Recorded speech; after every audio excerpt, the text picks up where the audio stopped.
não vou entrar em detalhe, mas só concentrem na linha verde, né? Então a gente vê que nas diferentes regiões do mundo a gente tem um aumento aqui, principalmente aqui na África, onde o azul é doenças infecciosas, mas as doenças crônicas aumentando como causa de mortalidade, algumas mais estáveis, mas é o que predomina no mundo inteiro, a mortalidade por doenças crônicas não transmissíveis.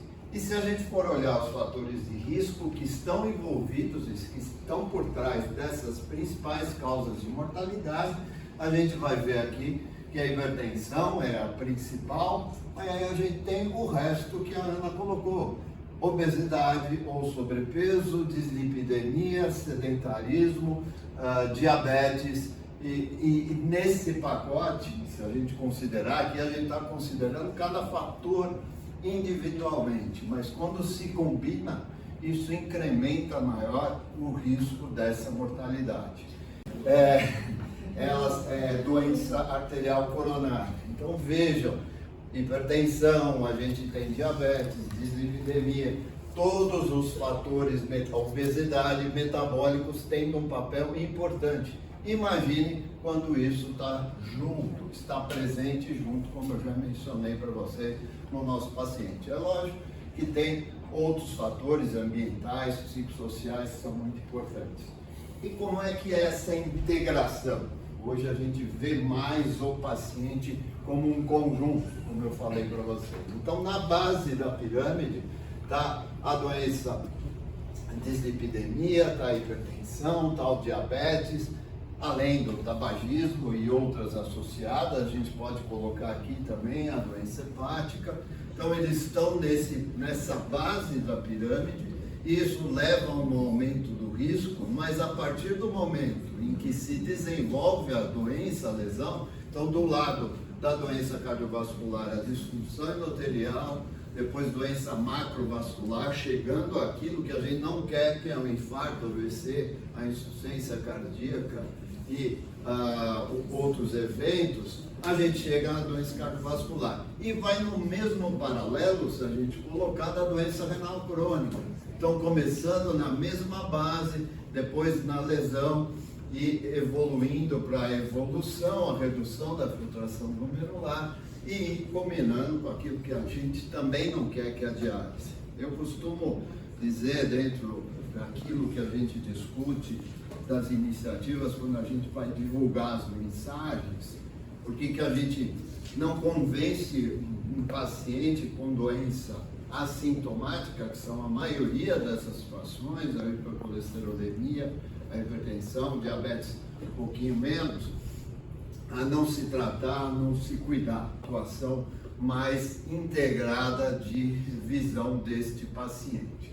Só como sugestão e visão, cada vez mais tem sido valorizado na estratificação de risco cardiovascular, hoje se recomenda essa forma que chama Prevent, que envolve não só os fatores de risco clássicos, como hipertensão, sexo, dislipidemia, mas veja a inclusão da taxa de filtração glomerular, de condições de deprivação social, entre outros, dentro desse cenário. Então, qual a proposta? A proposta é de considerar uma abordagem integrada, envolvendo o paciente, envolvendo o time de clínicos interdisciplinares e também o engajamento da comunidade, que é o que a gente está fazendo aqui, de certa forma, envolvendo vários stakeholders, vamos chamar assim. Então, para encerrar, duas proposições. A gente tem que enfrentar esses desafios,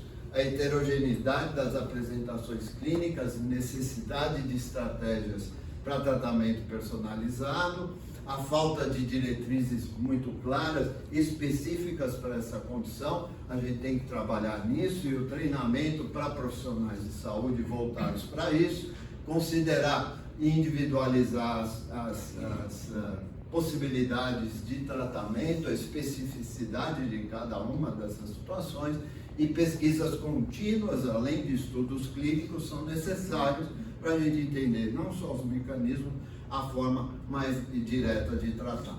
E aí, iniciativas importantes, desenvolvimento de novas tecnologias e biomarcadores para facilitar a detecção precoce e o monitoramento, uma colaboração interdisciplinar, integração de novas descobertas para a prática clínica e estrutura abrangente, incluindo melhora da educação, o investimento em pesquisa focado nessa síndrome, vamos considerar o paciente como um todo, com os determinantes da saúde. E um melhor gerenciamento da obesidade, disponibilidade de equipes para mudança de estilo de vida, controle de peso, reconhecer, a gente já foi falado aí, a obesidade como doença crônica que requer uma abordagem abrangente, tirando do estigma, e aumentar o nosso resultado, o acesso, equitativo a farmacoterapias, apoiar modelos e aplicar estratégias para melhorar o controle da síndrome como um todo. Eu vou finalizar, desculpa passar um pouco mais, mas provocando já porque a gente pode construir e o que a gente vislumbra como propostas. Tem polêmicas, tem só para instigar mesmo. Então, taxação de produtos ultraprocessados ricos em sódio e carboidratos, incentivos de programa de atividade física em escola, incentivo ao uso das calculadoras para estratificação de risco e disponibilidade, por exemplo, de medicações de única pílula para controle de hipertensão e outras na rede pública, a gente não tem, e também de tratamento para obesidade na rede pública, que a gente não tem e que há uma batalha muito grande para a gente considerar. Muito obrigado pela atenção.